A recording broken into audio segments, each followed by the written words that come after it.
Hey my friends, welcome. Today we're going to make some candy apples. I made caramel apples in a video before and I will link to that in the description if you want to check those out. Today I thought we would do some candy apples for my state fair series. So I'm going to start out by using a styrofoam ball, and this is just going to make it so that we don't use so much clay. So these ones that I have here are 2.4 inches and I got them at Dollar Tree in a 3-pack. You could use a bigger one if you want your apple to be bigger. Also, if you want to do the less work intensive way, you could just buy fake apples, but we don't do that here. So I'm going to use my foam clay, and I'm going to make a green one and a red one. So I have a pretty good sized chunk of clay here. So just condition your clay, and then I'm just going to divide this into pretty even pieces. So just roll one into a ball, and then I'm going to go ahead and roll it out with my rolling pin a little bit.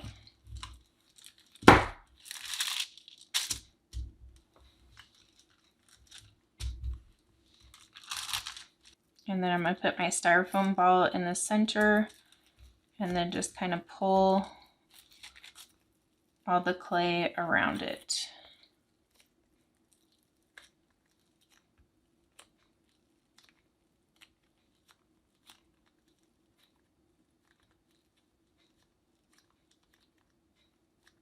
If you have a bunch of excess, you can just pull some of that off of there and save it for another project.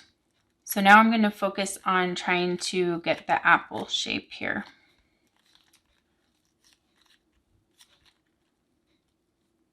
So the part where I pulled all of the clay up to, I'm going to use that as the bottom. So we want that part to kind of go a little bit skinnier,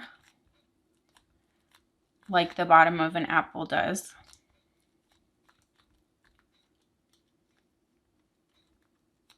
And then at the top, we want to make an indentation.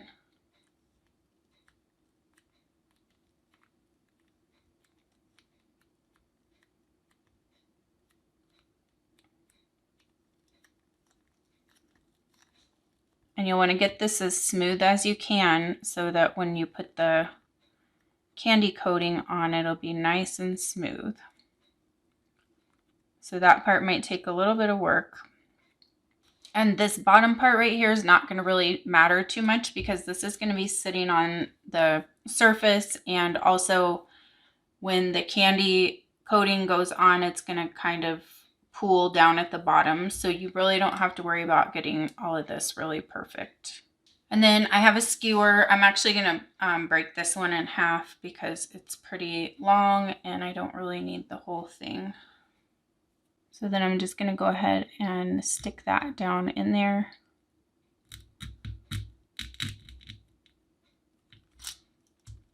And if you wanted, you could put a little glue on this as well to hold it in better, but mine seems pretty secure, so I'm just going to go with that. And just make sure it's not sitting lopsided. You want it to be nice and straight up. Make sure this is centered and your apple is pretty symmetrical. Okay, so I'm going to make one of these a green apple and one a red apple. So for the green apple, I'm going to use lime tree. And then I'm just going to add a little drop of melted chocolate to it to kind of tone it down because this is a really bright green. And then I'm also going to add some gloss Mod Podge to it. This will give me that glossy look without having to do an extra coat. So I did about probably 1/3 Mod Podge and 2/3 paint. And then I'm just going to paint my whole apple, and I can do that easily by holding on to the skewer.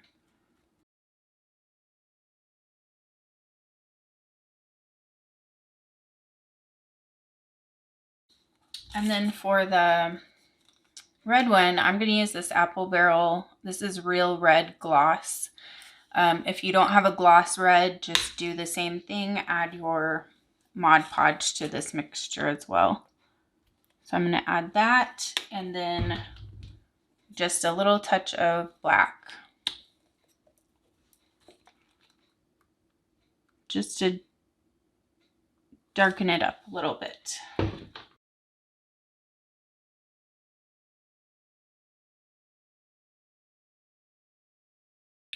Okay, now I'm going to let those dry overnight, and then we'll come back tomorrow and put the candy coating on. I want my paint and my foam clay to be really nice and dry before I put the candy coating on, so that it doesn't get trapped underneath and get moldy or anything like that.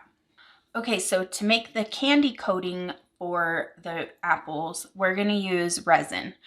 So I have a resin that I just bought recently, and it comes with pumpers on it, which I am finding extremely useful for measuring the same amount for each part, because using measuring cups, like, I don't know, sometimes the lines on the measuring cup get filled in with the resin. You can't even see what it says anymore. And then weighing it sometimes isn't accurate. So these pumps seem to be working great. So I'm going to link to that in the description for you, so you can check it out if you're interested in that. So I have both parts mixed here in my cup. I have both parts in my cup. I haven't mixed it yet. So I'm going to go ahead and mix this slowly and try to avoid getting air bubbles in it until it's all mixed together really well. Now I'm going to use two things to color this. We're going to start out with some alcohol ink, because that's going to give like a see-through look, which the candy apples usually have kind of that see-through red color. So I have two colors here in my kit. I'm going to use both of them probably and get like a nice red with those two.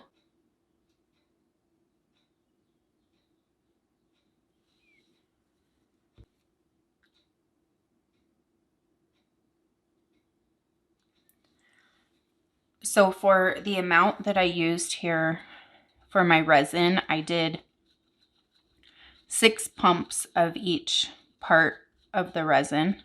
And then I just put 6 drops of red and 6 drops of the scarlet. So if you're using the same alcohol ink, just so you know the amounts that I used. So you can see we're getting a pretty good red color here. I think I'm going to add some more drops because it seems like it needs a little more color. So I'll probably do about 6 of each again,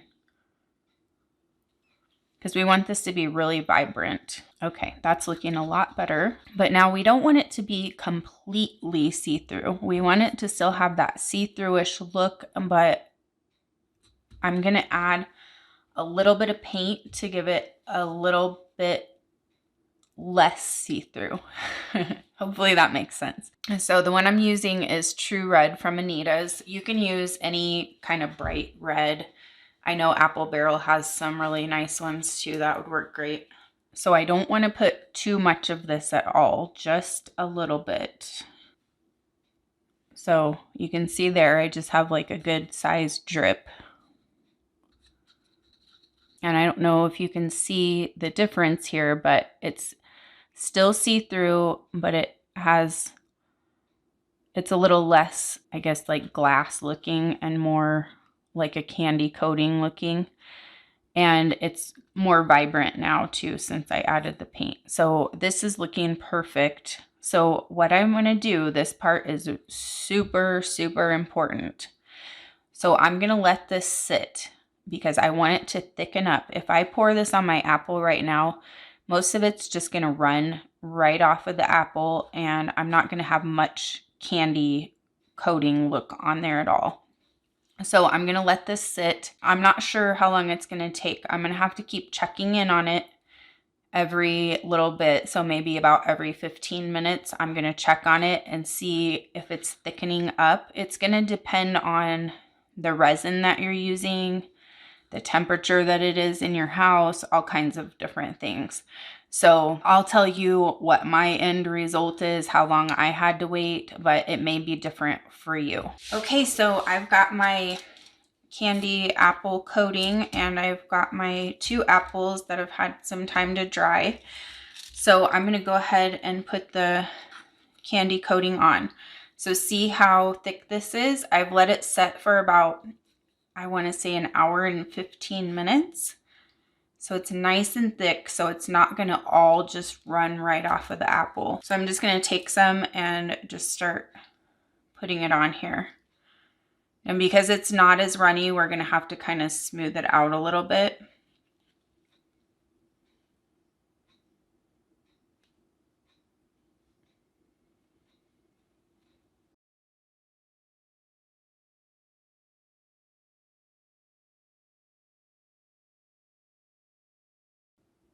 And it will self-level and get rid of all these little bumpy spots where you've smoothed it. So don't worry about that. So then just sit it on some wax paper and let it finish curing. And that's all there is to it. That's the candy apples. I hope you've enjoyed the tutorial, and I will see you in the next video.